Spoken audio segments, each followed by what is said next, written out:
Hello and अस्सलाम वालेकुम। मैं हूं आपकी host Anam Gauhar and welcome to our show Gupshup. अस्सलाम वालेकुम, मेरा नाम है इनस खान और वेलकम टू आवर शो गपशप। और मैं हूँ आपकी होस्ट कायनात काज़मी। और मैं हूँ आपकी होस्ट उर्शिया हुसैन। और मैं हूँ आपकी होस्ट और दोस्त सना कादिर। ओके जी, सो अपने प्रोग्राम के बाकायदा से आगाज़ करेंगे हम। और आज मैं इतनी एक्साइटेड हूँ तो मैंने सोचा कि सबसे पहले आज मॉर्निंग है और मॉर्निंग में क्यों ना हम अपने दिन का आगाज़ जो है वो गुड न्यूज़ से करें। वैसे भी गुज़िश्ता कुछ दिनों से जो हालात हैं मुल्क के, तो उसमें बहुत ज़्यादा ज़रूरी है कि हमें कुछ ऐसी न्यूज़ मिलनी चाहिए कि कम से कम हम कराची वाले कहीं तो तसल्ली से सांस ले सके। सो मैं आज तमाम हमारे जो कराची वाले हैं उनके लिए मैं एक बहुत अच्छी खबर लेकर आई हूँ, क्योंकि आपने देखा होगा कि आपको दिलासे मिले होंगे, आपको वादे भी बहुत सारे मिले होंगे, लेकिन पहली बार अब कोई वादा नहीं है, कोई दिलासा नहीं है, बाकायदा अब इस पर जो है वो काम हो चुका है और अब जी बस फीता कटना बाकी है। मैं बात कर रही हूँ कि वज़ीर-ए-आज़म इमरान खान ने जो है वो बहुत ज़बरदस्त, जैसा उन्होंने कराची वालों के लिए कहा था, उन्होंने अपना वादा किया था कि वो कराची की जो ट्रांसपोर्टेशन है जिसका बहुत ही बुरा हाल है उसके लिए वो कुछ करेंगे। और उन्होंने, हालांकि विफाक का काम नहीं है, मैं अभी भी कहती हूँ कि विफाकी जो हुकूमत है उसका सिंध हुकूमत से कोई ताल्लुक नहीं है, लेकिन यहाँ पर जो है वो कराची के अंदर सिंध में जो है वो बहुत सारे उनके जो है वो MP यहाँ से जीते हैं, तो उनका एक सॉफ्ट कॉर्नर कराची के लिए, जाहिर सी बात है मुल्क है हमारा, मुल्क का हिस्सा है, तो उनके लिए कराची के अवाम के लिए जो है वो एक सॉफ्ट कॉर्नर जो है वो उनके पास यहाँ पर उनके दिल में है। तभी उन्होंने जो है वो कराची वालों के लिए एक बहुत अच्छा काम किया है। वो जी है कि कराची वाले जो गुज़िश्ता 13 सालों से, 13 साल का नाम मैं इसलिए ले रही हूँ, आगे चलकर मैं बताऊंगी भी सही, 13 सालों से बहुत तकलीफ में मुब्तला है, ना उनको बसों में जगह मिलती है। वो बस अगर आप देखें, अगर आप लोगों ने सफ़र किया होगा तो बसों में जो है वो छत तक भरी हुई होती है, दरवाजे पर वो खड़े होकर पता नहीं गिरने लगते हैं। हालांकि ये मौत का सफ़र होता है, जो आप अगर नीपा से कहीं पर जाए ना तो आपको ऐसा लगता है, अगर आप सदर में घूमे तो आपको लगेगा कि मौत का सफ़र आप कर रहे हैं। तो बाकायदा से कराची वाले इतने दिलेर है कि वो बस एक कोई लॉक पकड़ा हुआ होता है, आधे वो सड़क पर होते हैं, आधे वो एक पाँव उनका बस में होता है और दिलेर या सफर कर रहे हैं। अब जाहिल तो नहीं कह सकेंगे, देखिए जिस हुकूमत ने आपको कुछ सहूलत ही प्रोवाइड नहीं की, अब मजबूरी के मारे आप क्या करोगे, आप इसी तरह की हरकत करोगे। दूसरी चीज ये है कि जब बारिश हो रही होती है बहुत ज्यादा, तो तब कितना ये डेंजरस होती है। एग्जैक्टली, लेकिन अब जो है वो वज़ीर-ए-आज़म इमरान खान साहब ने बाकायदा से जो है वो अब 10 दिसंबर से वो खुद कराची आएंगे और इस मंसूबा जो कि उन्होंने BRT ग्रीन लाइन मंसूबा शुरू किया था, वो अब जो है वो पूरा उनका मरहला मुकम्मल हो चुका है। कराची के लिए 100 बसें हैं, लेकिन अब जो है वो 10 दिसंबर को वज़ीर-ए-आज़म इमरान खान साहब जो है वो बाकायदा इस मंसूबे का इफ्तिदा करेंगे, जो कि कराची के अवाम के लिए बहुत अच्छी बात है। एक बार तालियां हो जाएगी। और ये तो सबसे अच्छी चीज है, ये तो सना वाकई में बहुत अच्छी बात है, क्योंकि इसमें ये चीज होगी कि लोगों को नौकरियां भी मिलेंगी, जब ड्राइवर्स के लिए अपॉर्चुनिटी है ये। बिल्कुल ऐसा ही है, 100 बस से बहुत बड़ी बात होती तो है। जो कंडक्टर्स है वो भी अपनी CV देंगे। एग्जैक्टली, CV तो नहीं देंगे, नहीं, वो उनके लिए नौकरियां हैं। कंडक्टर को बोलेंगे कि नहीं आप डेमो करके दिखाएं, वो खड़ा होगा, लैंड ये करेंगे, जान दोस्त डबल यूनस उसमें जो है वो लिस्ट मिलती है, मिल जाएगी नौकरी, आपकी नौकरी। चलिए मैं आपकी बस में चलाऊंगा। अच्छा मुझे ये बताएं, एक चीज आपने बोली 13 साल हुआ है। मैं आपको बताती हूँ जी, 13 साल की हूँ। 13 साल से हमारे सिंध के अंदर जो है वो पीपल्स पार्टी की हुकूमत है।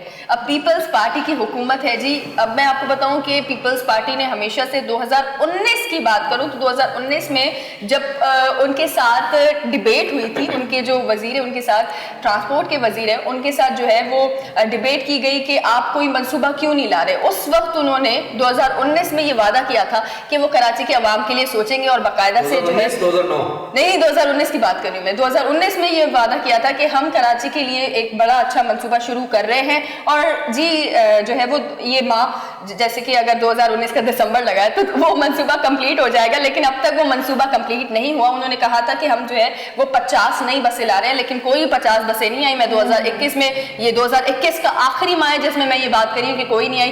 13 साल से सिंध के अंदर पीपल्स पार्टी की हुकूमत है और मैं ये दावे के साथ कह सकती हूँ कि 13 साल से पीपल्स पार्टी की जानिब से एक भी बस अब तक नहीं लाई गई। एक भी बस 13 साल से। लास्ट टाइम जो आई थी वो आई थी परवेज मुशर्रफ जो है उनके दौर में 10 बसें लाई गई थी, और 10 बसों के बाद जो है वो अभी तक एक भी ऐसी बस नहीं है जो कि सिंध हुकूमत की तरफ से लाई गई हो। ये बहुत बड़ा अलमिया है कि आप लोग वोट देने जा रहे होते हो, कुछ अगर वादे के मुताबिक या कुछ भी किसी भी, मैं नहीं कह सकती कोई भी चीज़, खैर आप लोगों की बात है कि आप लोग किस तरह से वोट जो है वो जीतते हैं, किस तरह से आप लोग आगे बढ़ रहे हैं वो आप लोगों को पता होता है। आप लोगों पर धांधली के इल्ज़ाम लगाते हैं, लेकिन आपका जो वोटर है वो आपको किस सेंस में वोट दे रहा है वो तो मुझे भी नहीं पता। एक सवाल ये भी है कि जो आप कह रही हैं जो फेडरल की तरफ से हमें तोहफा मिला है बसों का, तो क्या ये वो जो नुमाइश वाला जो बन रहा है उस तरह नहीं, वो तो बिल्कुल अलग एक मंसूबा है। यस, वो जो ऑरेंज लाइन का मंसूबा है वो तो इंशाल्लाह कंप्लीट होगा, और वो तो बहुत,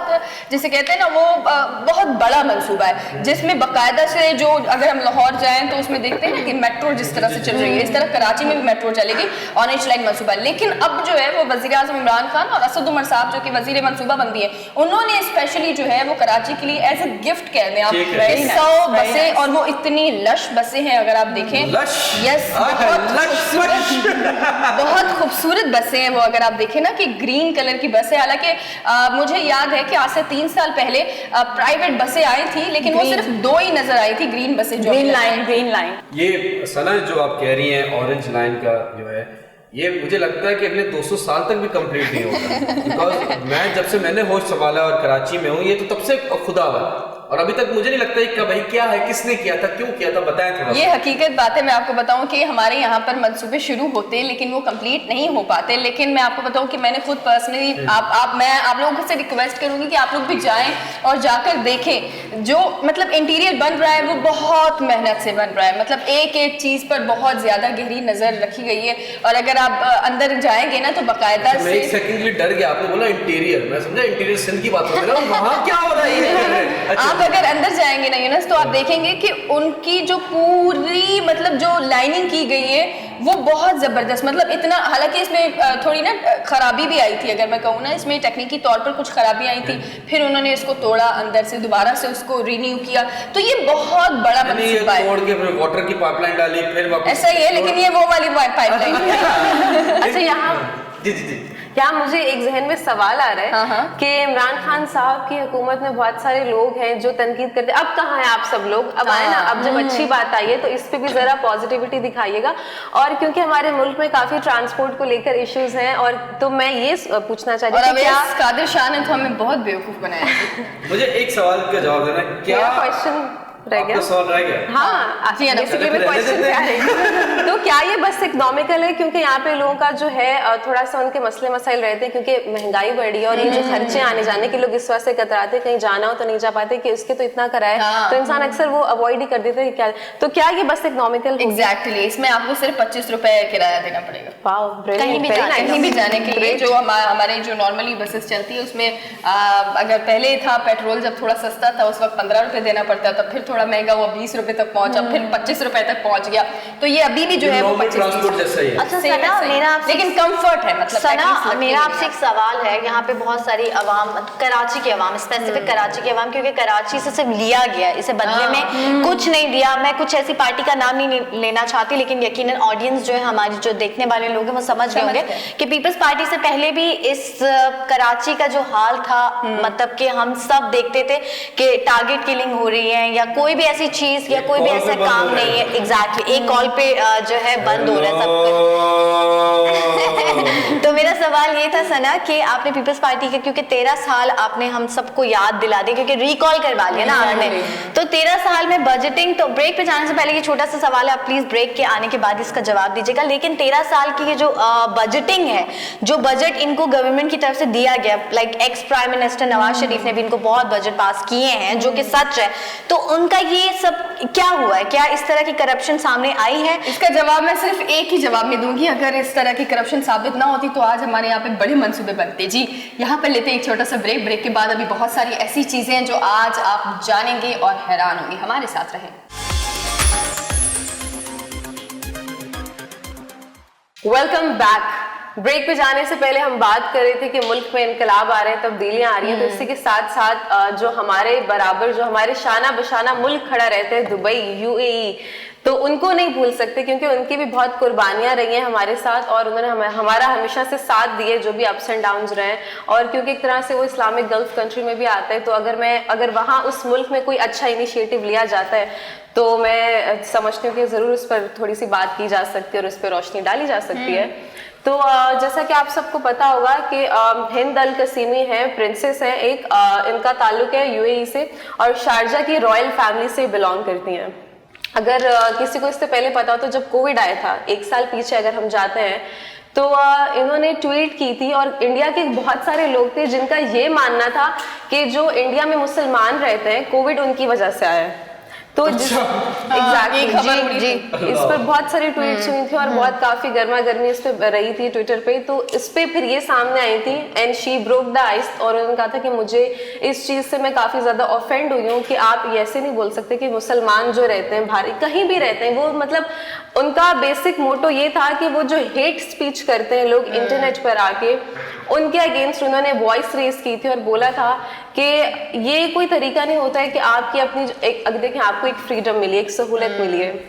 इंटरनेट की मैं बात कर रही हूँ, इंटरनेट आपको किस लिए मिला? आप अपने आप को एजुकेट कर सकते हैं, उससे सीख सकते हैं, पढ़ सकते हैं, पॉजिटिविटी स्प्रेड कर सकते हैं, अमन फैला सकते हैं। But no, you are using it in a very inappropriate way which is not fair. अगर आपके पास एक चीज की आजादी है तो कम से कम आप अपना इतना तो दिमाग इस्तेमाल कीजिए कि उसको सही तरीके से यूज कीजिए। तो माई बेसिक पॉइंट इज उन्होंने एक अपनी फोर्स क्रिएट की है, ठीक है, मतलब एक ग्रुप क्रिएट किया और उस ग्रुप का नाम रखा है the angel of mercy. The angel of mercy का मतलब होता है रहमत का फरिश्ता। तो उन्होंने जो अपना ग्रुप क्रिएट किया उसका नाम एंजल ऑफ मर्सी। आप सोच रहे होंगे क्यों रखे और इस ग्रुप का क्या काम है? तो मैं आपको बताती हूँ कि उनका जो मिशन है इस ग्रुप को क्रिएट करने का, उसका मकसद है the ideology of peace and harmony, मतलब कि अमन और सुकून फैलाना थ्रू द इंटरनेट। अब वो लोग जो इंटरनेट का गलत इस्तेमाल करते हैं, क्योंकि अभी जैसे आपको पता है रिसेंट बहुत सारे दुनिया में नेगेटिविटी और वो सब फैल रहा है, तो इस पर सिर्फ इस इंसिडेंट की बात नहीं करी मैं, वैसे भी पूरी दुनिया में लोग इंटरनेट पे उनका जो दिल चाहे लिख देते हैं। अगर मान लें आपको मुझे कोई बात, देखें मुझे इस वक्त बहुत सारी चीजें बुरी लगती होंगी लेकिन मैं टीवी पर नहीं बोल सकती। मैं स्क्रीन पे आके स्क्रीन के कुछ प्रोटोकॉल्स फॉलो करते हैं, मुझे हर बात नहीं बोलनी होती है, मुझे अपनी बाउंड्रीज सेट करनी है कि मैं इतना बोल सकती हूँ, इतना नहीं बोल सकती हूँ।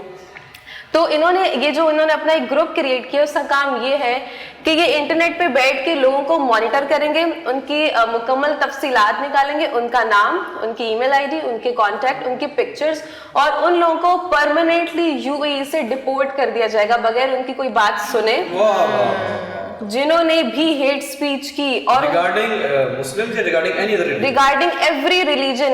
The basic mission is to protect every religion, ना कि सिर्फ इस्लाम, क्योंकि रिलीजन सारे बहुत मुतबर है जी। तो सिर्फ ये यूएई के अंदर ही सिर्फ यूएई, क्योंकि ये यूएई शारजा से बिलोंग करती है, तो मतलब ये अपने तो वहीं की एडमिन वगैरह, तो ये वहां के लिए लॉ नहीं, मतलब कुछ ग्रुप्स ऐसे होते हैं कि जिस पे पूरी दुनिया से लोग आते हैं और पूरी दुनिया से स्टार्ट किया जाता है, लेकिन अब इन्होंने क्योंकि वो वहाँ की यूएई में रहती है, शारजा में रहती हैं, प्रिंसेस हैं, प्रिंसेस हिंद अल कसीमी। और मैं उनका इंटरव्यू देख रही थी, उन्होंने ऐसा कहा है कि मैं आई वाज डीपली ऑफेंडेड जब लोग इस तरीके से, क्योंकि यही छोटे छोटे लोग होते हैं जो आगे जाके जो है ग्रुप में बड़े हो जाते हैं और फिर उनके ग्रुप बन जाते हैं, वो इंतहा पसंद बन जाते हैं, फिर शर पसंद बन के वो क्रिमिनल्स और वो सारी एक्टिविटीज में फिर वो एक्टिविस्ट बन जाते हैं। तो ये बुनियाद है, ये बेसिक जड़ है, तो इसी को क्यों ना खत्म कर दें कि यहाँ से लोग ना मिले। क्योंकि इंटरनेट से ऐसा होता है, इंटरनेट पे लोग एक दूसरे को नहीं जानते लेकिन किसी के लिए एक साथ ग्रो होकर ना बात कर रहे होते हैं या लड़ रहे होते हैं, गलत चीज में दूसरे का साथ दे रहे होते हैं, वैसे तो उनकी कोई मतलब बातचीत नहीं होती। अब मैं खुद अगर कोई मैं ट्वीट कर दूं उस पे लोग इस तरीके से नीचे आके लड़ने लग जाए, जैसे सारे रिलेटिव्स हैं, which doesn't make any sense. भाई आप एक दूसरे को डिफेंड करो, आप अपना पॉइंट ऑफ व्यू रखने, इसने सही बोला, इसने गलत बोला, तो इस सारी चीज को रोकने के लिए उन्होंने ये ग्रुप क्रिएट किया और अभी हाल ही में इस पर काम होना स्टार्ट हुआ है। तो मुझे ये चीज बहुत अच्छी लगी क्योंकि ये एक ऐसी चीज है जिसको मुझे लगता है रोकने की, ये कहीं नहीं हो रहा, बट एटलीस्ट यूएई में अगर होना स्टार्ट हुआ है और इस चीज पर मैंने प्रॉपर अपने ग्रुप क्रिएट किया तो बहुत अच्छी बात है। तो यूएई एक ऐसा कंट्री है जहाँ की हेट स्पीच मैं आपको बताती चलो इलीगल है, आप नहीं बोल सकते, और अब तो अगर आप बोलोगे तो आपको जिंदगी भर के लिए डिपोर्ट कर दिया जाएगा। क्योंकि पाकिस्तान की अगर मैं बात करूं, पाकिस्तान एक ऐसा कंट्री है विच ऑलवेज प्रमोट पीस और अमन एंड प्रॉस्पेरिटी एंड हार्मनी, सबको इकट्ठा करके चलना। और अगर कोई गलत है भी तो अब जो इंटरनेट है उसके जरिए लोग अपनी फ्रस्ट्रेशन निकाल के एक तो बदअमनी फैला रहे हैं और दुनिया में जो है ना वो क्या कहते हैं कि दुनिया का डेकोरम खराब करे, अपने घर को तो उजाड़ ही रहे। तो इसलिए ये जो इनिशिएटिव लिया है ये अब मुझे लगता है कि मुझे लगता नहीं है, क्योंकि इस दफा मुझे नहीं लगता, इस दफा ये होके रहेगा क्योंकि ये यूएई ने इस चीज की जिम्मेदारी उठाई है। तो इम्प्लीमेंटेशन भी है लॉ की, ऑब्वियसली वहाँ लॉज और उनके बहुत कानून सख्त हैं, आप नहीं कर सकते अपनी वहाँ पे। बहुत अच्छी चीज़ है ये, मैं तो कहती हूँ कि पूरी दुनिया में ऐसा होना चाहिए कि आप जो भी बोल रहे हैं, देखिए बहुत आसानी से किसी के ऊपर भी कुछ भी इल्ज़ाम लगाकर आप इतने बड़े बड़े कदम उठा लेते हैं, तो ये चीज़ होनी चाहिए। और जिस हिंद की बात करें आप, प्रिंसेस हिंद, उन्होंने तो वही है, ये मुझे रिकॉल हुआ, मैंने अपने प्रोग्राम में बात की थी, जिन्होंने भारतीय एंकर इस्लाम के बारे में बहुत कुछ बोलते, मतलब उन्होंने स्टंट लिया और उसको पाबंदी लगाई कि आप नहीं आ सकते। तो ये चीज़ उनकी बहुत अच्छी, जिस तरह से वो अभी उभर कर सामने आ रही हैं, ख़ासतौर पर इस्लाम के लिए बहुत अच्छे तरीके से काम कर रही है। तो हमें भी ज़रूरत है कुछ इस तरह के बिल्स जो है वो बनने चाहिए जिसमें आप जो भी बोल रहे हैं उसकी तहकीक होनी चाहिए। मैं यहाँ पर थोड़ी सी एक चीज़ बताऊँ कि हमारे नबी ने इस चीज़ पर बाकायदा कहा है कि हमेशा जो भी मसला होता है उसके पहले तय तक पहुँचे फिर फैसला करें। तहकीक तो हमारे कुरान में की गई है, उन्होंने कहा है कि आपने पहले तहकीक करनी है उसके बाद कोई काम करना है। यहाँ पे इशू हो जाएगा, एक बस बात, यहाँ पे इशू हो जाएगा बिकॉज जो अगर किसी ने हेट स्पीच की है तो एक डीपी बनी हुई यूं और उस पे लिखा हुआ है स्वीट प्रिंसेस, तो वो कैसे ढूंढेंगे ये कौन है? And plus let me finish my another, I want to ask you another question कि जय हिंद ने जैसे बहुत अच्छी बात की, कैसे डिफरेंशिएट करेंगे कि this is hate speech and this is not? ये जो बॉर्डर लाइन है, जो थिन लाइन है, who is going to be the the जज ऑफ इट? आप अभी इंडिया के बारे में, सॉरी ना, आप इंडिया के बारे में एक लफ्ज अगर फेसबुक पर कहे ना आप, तो आपको उसी वक्त आपकी आईडी जो है वो बंद कर दी जाती है। ऐसा ही आप कोई बात नहीं कर सकते, आप कश्मीर के बारे में कोई लफ्ज लिखेंगे अगर तो आपकी आईडी, आपका पेज बिल्कुल खत्म हो जाएगा, बंद कर देते हैं आपका। तो इस पर भी होना चाहिए। और ये बोले जी। और ये दूसरी चीज़ ये है कि ये बहुत बड़ा अलमिया है लोगों का कि वो डिसाइड कर लेते हैं अपने माइंड में कि हमें क्या लिखना है, वो ये नहीं देखते कि क्या चीज़ सही है क्या चीज़ गलत है। इंस्टाग्राम का एक एल्गोरिथम है, अगर आपको पता हो, आई मीन पता ही होगा, ऐसे हेट स्पीच का भी होता है, उसमें कुछ ऐसे वर्ड्स, अब्यूजिव वर्ड्स होते हैं, अगर आपको लिखें तो ऑब्वियसली वहां से आप ट्रैक कर लोगे। रही बात ये प्रिंसेस एंड पापा वाली डीपी की, तो उसका ये है कि सिर्फ डीपी से नहीं वो ट्रैक करेंगे, उनकी सारी एविडेंसेस, उनका ईमेल से बनता है अकाउंट और वो सारी जी, तो उससे इन लोगों को निकालना बहुत ईजी। और आप यूएई में, आई नो नहीं, बट ये बहुत अच्छा क्वेश्चन किया आपने, क्योंकि आप माशाल्लाह से सेंसिबल है, बट बहुत सारे लोग वाकई ये सोच रहे होंगे कि उनको कैसे ट्रैक करेंगे। आप मेरे सवाल का जवाब दें कि डिफरेंशिएट कैसे करेंगे कि ये थिन लाइन है, ये हेट स्पीच है, ये नहीं है। ऐसी बहुत सारी चीजें जो हेट स्पीच नहीं होती, जैसे उन्होंने कहा कि कश्मीर के बारे में कह रही हेट स्पीच तो नहीं है, तो क्यों हो रहा है? तो who is going to decide by जय हिंद? जैसे यूनुस, मुझे लगता है कि इस बात का जवाब देने से पहले मैं अनम की इस न्यूज़ पे अपना मौक़िफ़ दे दूं और फिर ऑडियंस को समझाने के लिए, मैं 2 साल यूएई में रही हूँ। यूएई के बारे में, यूएई में रिलीजन नहीं, जस्ट अगर आपने किसी को भी डिफेम किया या फिर आपने वहाँ की गवर्नमेंट के बारे में कोई उल्टी सीधी बात बोली, वहाँ सबसे पहले है लॉयल्टी। लॉयल्टी है कि आप हमारे मुल्क में आके कमा रहे हैं और आप इस मुल्क के बारे में कुछ बुरा नहीं कह सकते। वहाँ आपको मस्जिद भी दे दी, एक एग्जाम्पल दे रही हूँ, प्लीज इसको एग्जाम्पल कि वहाँ पे आपको इबादत गाह भी दे दी है और आपको क्लब्स भी दे दिए हैं, तो आपके ऊपर डिपेंड करता है कि आपने इबादत गाह में जाके टाइम स्पेंड करना है या आपने क्लब में जाके टाइम स्पेंड करना है।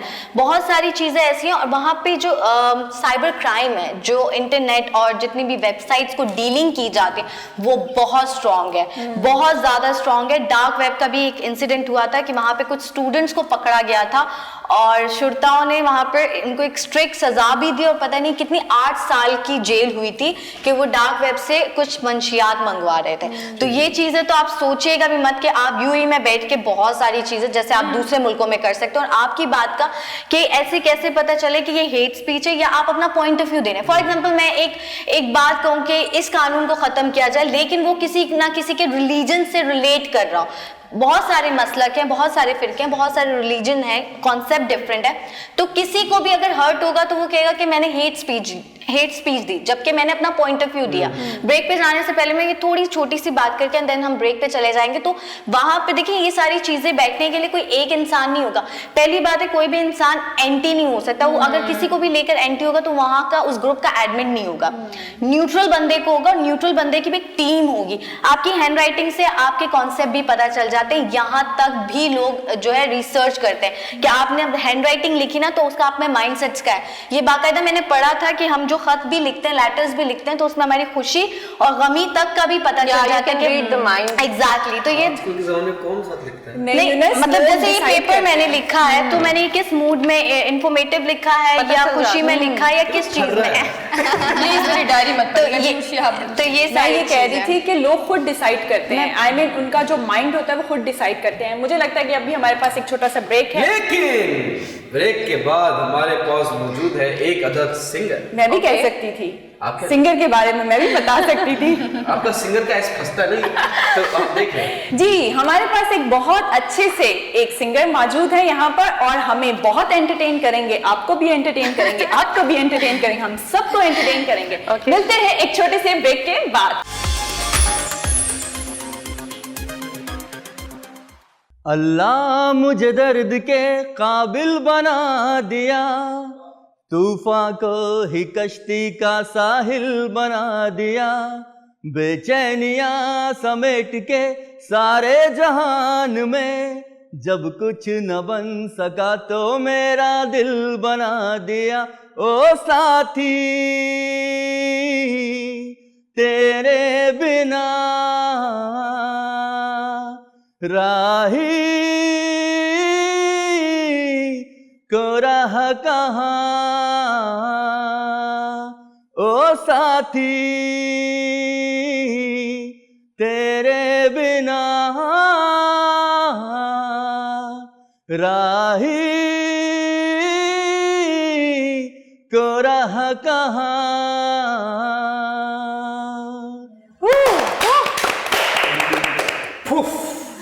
Welcome back. माशाल्लाह से क्या रिस्पांस आया है इनका। Very nice. सिर्फ फैंस ने कॉल नहीं की, म्यूजिक डायरेक्टर ने भी कॉल किए और हमने उनको इनका नंबर दे दिया, डायरेक्ट करवा दिया। हमने अपना कोई कमर्शियल नहीं रखा। बाखुदा please welcome Asif Sheikh. Sir पहले बता, आसिफ शेख एमडी क्या है? ये आपका जो यूट्यूब चैनल का नाम है? एमडी मेरी वालदा के नाम से। Very nice. आप मोमिना दुरैत के बेटे? अच्छा, मरियम नाम है मेरी वालदा का। अच्छा अच्छा उनके नाम से। अच्छा, वाह, वाह, सबसे वाह। पहले तो ये कि आप हमारे प्रोग्राम में दोबारा आए उसके लिए बहुत बहुत शुक्रिया। एंड सेकेंडली आपने ये जो गाना गाया है, मतलब हमने डिफरेंट उसमें साउंड में सुना है, डिफरेंट वर्जन में सुना है, बट आपने डिफरेंट तरीके से जो है वो गाया है, तो हमें बहुत अच्छा लगा। मतलब ये डिफरेंट तरीके से जब सुनाते हैं तो वो बड़ा अच्छा लगता है। No it's doubt, very nice, माशाल्लाह। क्या हो रहा है सर आजकल, क्या हो रहा है? सर वो इंसिडेंट बता दें, हमने आपको जो म्यूजिक डायरेक्टर से डायरेक्ट करवाया, क्या है, क्या गाना है, कब आएगा बताएं। इसके लिए कंपोजिंग चल रही है, अभी कुछ वक्त लगेगा। अच्छा अच्छा अच्छा। आई थिंक 1 मंथ लगेगा और इंशाल्लाह। क्या फिल्म का गाना है? फिल्म का गाना नहीं है, टाइटल सॉन्ग है ड्रामे का। वेरी नाइस, माशाल्लाह माशाल्लाह।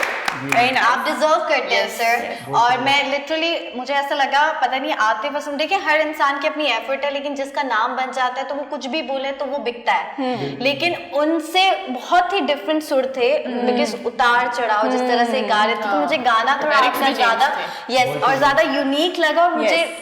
मतलब वही वाली बात है, मैं बोलूंगी कि दिल को लगा तो यूनिस के, ये तो सबको यही कहती है। देखिए सुर तो हर गाने के सेम ही होते नहीं, हैं ना। इन्होंने बहुत लाउड Different थे। जो वर्जन ऑफ जो उनका गाने का साउंड है ना, जो Yeah. वोकल्स है वो काफी डिफरेंट है। अक्सर आतिफ असलम वो गाना गाते हैं तो आतिफ असलम ही बन जाते हैं। तो ये अच्छी बात है। आवाज अपनी होनी चाहिए, अंदाज होना चाहिए, लेकिन आवाज तो अपनी होनी चाहिए। उधार पे नहीं लानी चाहिए आवाज, अपनी आवाज में काम करें। नहीं सर, आपने बहुत अच्छा गाया। आप मुझे ये बताएं कि यहाँ प्ले एंटरटेनमेंट में जब आप आए, क्योंकि आई थिंक ये तीसरी बार आ चुकी है, दोबारा है। Third time, तो माशाल्लाह। आपने हमेशा जब भी आप गए तो आपको ऑडियंस या बहुत आपके फ्रेंड्स या आपकी फैमिली का किस तरह का रिस्पॉन्स बहुत मिलता अच्छा है? रिस्पॉन्स मिला, बहुत बहुत ही Appreciation. जी एप्रिसिएशन मिली बहुत ज़्यादा।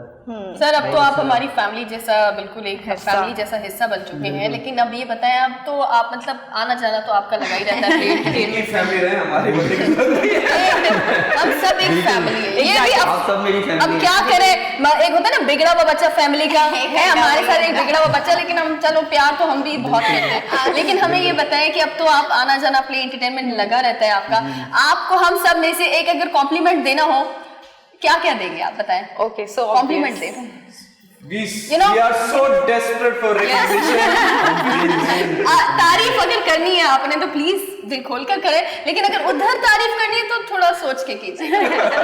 तारीफ करूं क्या उसकी जिसने तुम्हें बनाया, ये चांद सा रोशन चेहरा, जुल्फों का रंग सुनहरा, ये सिलसिली नीली आंखें, कोई राज है इनमें गहरा। तारीफ करूं क्या उसकी जिसने आप सबको बनाया, करूं क्या उसकी। वही मैं कह रही, पहले आपने स्पेसिफिक एक को कहा था, फिर जब आपने लास्ट में कहा वो सबके लिए कहा तो वो मजे का था। नहीं Secure है ये लड़कियां यहाँ पे। बिल्कुल भी नहीं है, बिल्कुल भी नहीं। मेन जो है वो बहुत ही सेफ प्ले करना चाहते हैं, तो इन्होंने बहुत होशियारी से एक गाना सबके लिए डेडिकेट कर दिया कि बाद में किसी को प्रॉब्लम ना हो कि आपने उनको वो कमेंट दिया और मुझे क्यों नहीं दिया। अच्छा ये तो हो गई तारीफ की बात, मैं आपको ये कॉम्प्लीमेंट देना चाहती हूँ, बल्कि पूछना भी चाहती हूँ। पहले तो आपकी आवाज मुनफरिद है, इसमें कोई शक नहीं, लेकिन ये जो अभी आपको प्रोजेक्ट मिला है उसके लिए क्या आपको अभी, जैसे पहले आपका चल रहा था काम, गाना वगैरह आप गाते, और ये थोड़ा सा आपको भी लग रहा होगा कि कुछ ज्यादा प्रेशर है, ज्यादा जिम्मेदारी है, इसको और अच्छे से बखूबी निभाना है, तो क्या आपकी मेहनत आप थोड़ा ज्यादा करें या क्या कुछ अलग करें इन दिनों के? थोड़ा सा ज्यादा मेहनत हो गई और प्रयास भी ज्यादा है, प्रैक्टिस भी ज्यादा हो रही है ताकि अच्छे से अच्छा हो सके। 100% दे सके आप। That's why. दोनों में एक्सपीरियंस आ गया, लाइव परफॉर्मेंस में भी आ गया, साउंड रिकॉर्डिंग में भी आ गया, तो मुझे बताएं रिकॉर्ड करना ज्यादा डिफिकल्ट है या लाइव परफॉर्मेंस ज्यादा डिफिकल्ट है? लाइव मेरे ख्याल से डिफिकल्ट है और मुश्किल है लाइव करना। अच्छा। विदाउट म्यूजिक करना, विदाउट इफेक्ट करना। अच्छा मुझे स्पेसिफिक एक ट्यूनिंग भी चीज, होती है। बिल्कुल आवाज की खूबसूरती है इसमें, अगर आवाज आपकी अगर होगी अच्छी तो बस बिल्कुल। जी बेहतर वेरी है। नाइस। वैसे और आवाज कैसे इम्प्रूव की जाए? रियाज से, प्रैक्टिस से, प्रैक्टिस अच्छा, और रियाज बिल्कुल।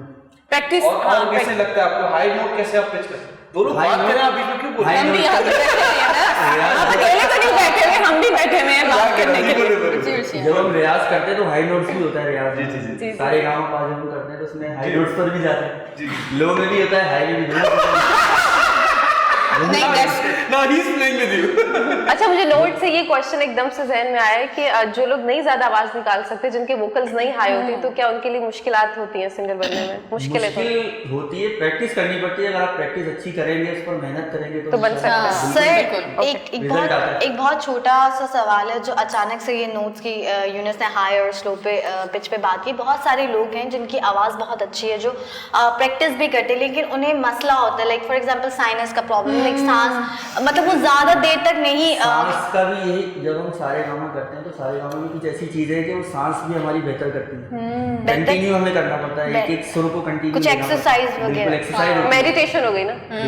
सर जी, आप भी कुछ कह टेक्निकल रही थी। सवाल मैं करूंगा, लेकिन ओशिया के बाद जी ओशिया। जी यूनिस, मैं एक सवाल करना चाह रही थी आपसे, और वो सवाल ये है कि जब आप फैमिली के साथ बैठे हुए थे और ये लास्ट टाइम जो आप परफॉर्म कर गए, तो वो कैसा, आप फैमिली का क्या रिस्पांस था? आई मीन उन्होंने क्या रिस्पांस किया? बहुत अच्छा रिस्पांस माशाल्लाह, फैमिली का और खानदान के लोगों का, और उसके अलावा और जो अदर पर्सन है सबका बहुत अदर पर्सन जानना है मुझे।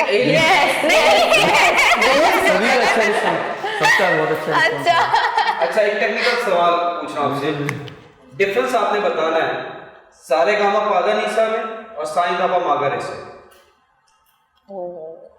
देखिए ये सारे गामा पादा निसा जो है, सारे गामा पादा जो है वो नीचे डाउन है, लो नोट्स पर है। ओके जब हम हाई पर जाते वापस पूछता हूँ, सारे गामा पादा निसा सानी गामा मागा रे सा, इसका डिफरेंस बताएं, बेसिक डिफरेंस। इसका डिफरेंस तो आगे मैं बताऊँ, बिल्कुल सारे गामा पादा निसा को उल्टा करें तो सानी गामा मागा रे सा, सिंपल क्या है इसमें क्या है? यूनिस मैं यही सोचूं कि आई डोंट नो कि तुम ये सिंगर, डिफरेंस भी है, सही करें। लेकिन नॉलेज है, even though I can't Singh. Knowledge नहीं है, इसको कहते हैं घुमाना। Exactly, smartness. चले फिर आज आपको Skip दिल हो बात गई, के मैं skip सैर कर। करूं। अच्छा ब्रेक का टाइम हो गया, वी वुड लाइक कि आप एक छोटा सा गाना गा लें और वो सुनते सुनते हम ब्रेक पे चले जाएं। लेकिन ब्रेक के बाद मैं आप लोगों को बताऊंगा एक स्टोरी जिसमें पड़ोसी मुल्क की एक खातून के जरिए हमला करने की साजिश हो रही है हमारे मुल्क के खिलाफ। Over to your song. दहलीज पे मेरे दिल की जो रखे है तूने कदम, तेरे नाम पे मेरी जिंदगी लिख दी मेरे हमदम। ना सीखा मैंने जीना जीना कैसे जीना, ना सीखा मैंने जीना मेरे हमदम। हाँ सीखा मैंने जीना जीना कैसे जीना, हाँ सीखा जीना तेरे बिना हमदम।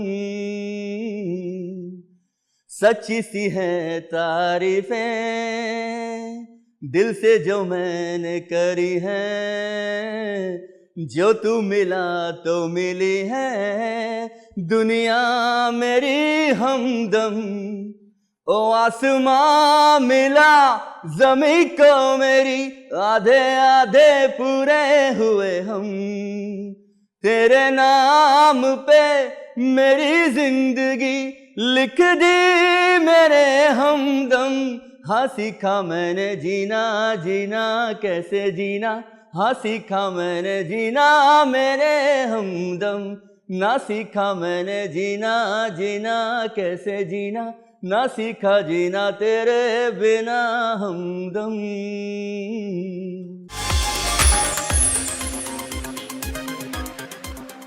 Welcome back. अरे सबसे पहले तो मैं आप लोगों का शुक्रिया अदा करना चाहती हूँ। क्या आपका अमेजिंग फीडबैक आए, इतने वॉइस नोट्स आए कि हमारा फोन हैंग हो गया, चल ही नहीं रहा था, रीस्टार्ट करना पड़ा है। तो थोड़ा हौसला कीजिए, भेजे। एंड हमारा वो क्रैश हो गया, वेबसाइट क्रैश हो गई हमारी। नहीं, इट वाज जस्ट किडिंग, ऐसा कुछ नहीं। मुझे लगा कि क्या हमारी सैटेलाइट क्रैश हो गई है, हमारी स्टॉकिंग क्रैश हो गई, अल्लाह के वास्ते हमें पैसे। तो इसी तरह से आप लोगों को अगर लगता है कि हम हमारे शो में आपका नाम अनाउंस करें और आपको बहुत मजे के तोहफे तहरीफ भेजें, तो स्क्रीन पे जो नंबर चल रहे हैं इनको नोट डाउन कर लीजिएगा और हमें अपने वॉइस या मैसेजेस या वीडियो कुछ भी आप रिकॉर्ड करके भेज सकते हैं। और इस शो के मुतालिक कोई भी आपका ओपिनियन, कोई सजेशन, कोई भी फीडबैक है वो दे सकते हैं और उसके बदले में हम आपको अमेज करेंगे, सरप्राइज करेंगे और एक्साइट करेंगे रोज कुछ ना कुछ ऐसी चीजों के साथ जो आपके बहुत ही काम आएंगे। लेकिन जो वीडियोस और आई हैं ऑडियोज, वो हम कब चलाएंगे?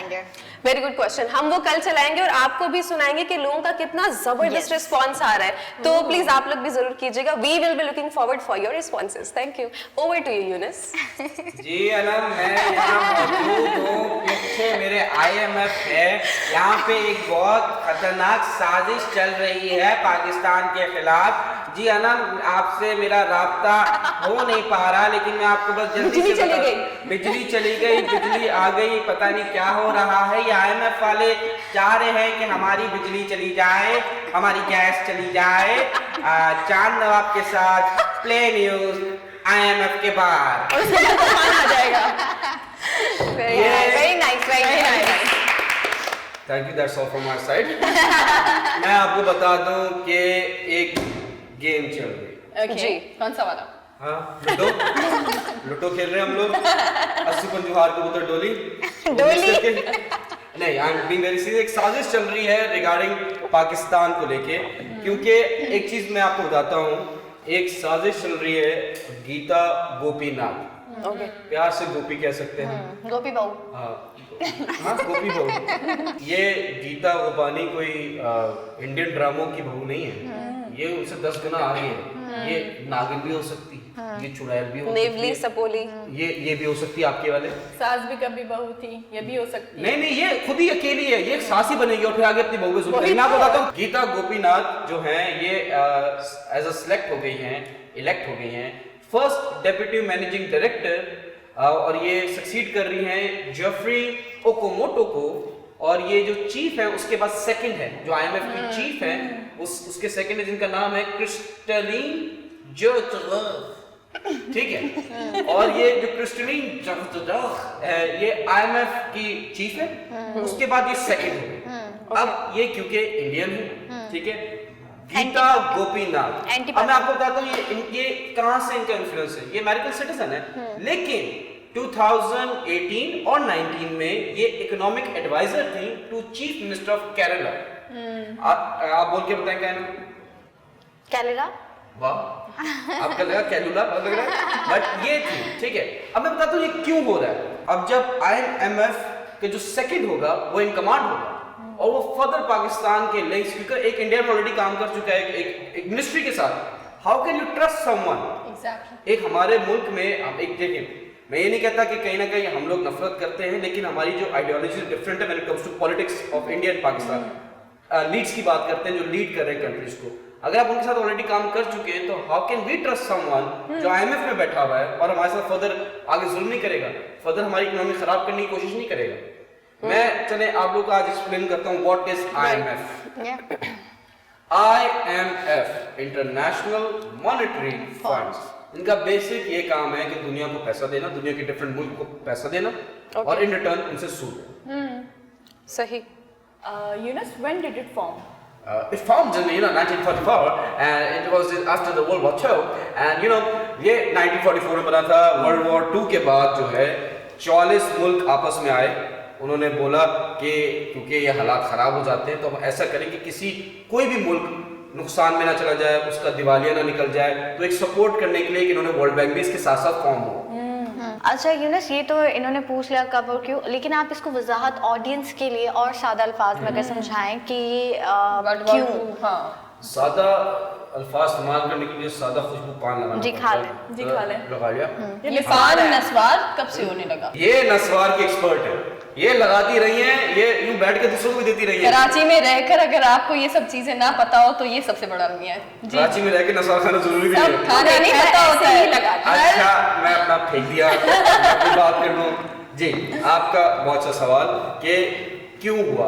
उस IMF को समझने के लिए आपको ग्रेट डिप्रेशन पे जाना पड़ेगा। मुझे लगा हम वर्ल्ड वॉर 2 में जा रहे हैं। ग्रेट और great. Great, GREAT, great depression. Yunus, depression में ग्रेट होता है? अच्छा, यहाँ पे आपको बताती चलूँ कि अमेरिका की स्टॉक एक्सचेंज जो है उसमें क्रैश आया था बहुत ही बड़ा 1930 में। उनकी इकोनॉमी बहुत ज्यादा इससे इफेक्ट हुई थी और उसके बाद पूरी दुनिया में रिसेशन आया था। कायनात, ये जो ग्रेट डिप्रेशन वाली बात है, ये एक पूरा फेज था US में, यूरोपियन कंट्रीज में, बट हमारे वाला डिप्रेशन नहीं है। यहाँ के जो लोग हैं वो समझते हैं वो ग्रेट डिप्रेशन। साहिबा तुम चले गए मुझे छोड़ के, ये वो डिप्रेशन की बात नहीं कर रहा हूँ। ओके, मैं कर रहा हूँ ग्रेट डिप्रेशन की। मैं आपको थोड़ा फैक्ट्स बता दूं ग्रेट डिप्रेशन में क्या हुआ था। तब उनकी स्टॉक एक्सचेंज, जैसे उन्होंने कहा 1930s में क्रैश हुई, तो उनकी जो इंडस्ट्रियल प्रोडक्शन थी वो 46% गिरी, ठीक है। होलसेल प्रोडक्ट्स 32% गिरे, फॉरेन ट्रेड 70% गिरा, एंड जो अनएम्प्लॉयमेंट रेट है वो 600% बढ़ा USA में। जी। उसकी वजह से क्या हुआ, क्योंकि वर्ल्ड वॉर 2 में, वर्ल्ड वॉर 2 से जो ये उससे पहले की ये बात, वर्ल्ड वॉर 2 के बाद क्या हुआ कि लोग एक दूसरे पे डिपेंडेंट हो गए। हर कंट्री उस टाइम पे दूसरे कंट्री पे डिपेंडेंट हो गया था। बट अच्छी बात थी कि जो मुल्क के हालात थे एक दूसरे के वो हेल्प कर रहे थे, लेकिन क्या होता था कि अगर फॉर एग्जांपल इंडिया में, मैं एग्जांपल दे रहा हूँ, इंडिया में कुछ मार्केट क्रैश होती है, कुछ होता है, उसकी वजह से पाकिस्तान पे इफेक्ट करेगा क्योंकि पाकिस्तान का ट्रेड है उसके साथ, फिर पाकिस्तान का फर्दर ट्रेड चाइना के साथ है, उसके साथ इफेक्ट करेगा। तो एक डोमिनो इफेक्ट होता है जिसकी वजह से एक अगर इकोनॉमी टूटती है उसके इफेक्ट हर इकोनॉमी पे आ रहा होता है। अच्छा यूनुस, इसके फंक्शन क्या क्या है, मतलब और अगर आप डिटेल में इसको बताएं, क्योंकि मुझे लग रहा है कि आप इतना अच्छा समझा रहे हैं कि मजीद इस पे बात होनी चाहिए। Tell me something new.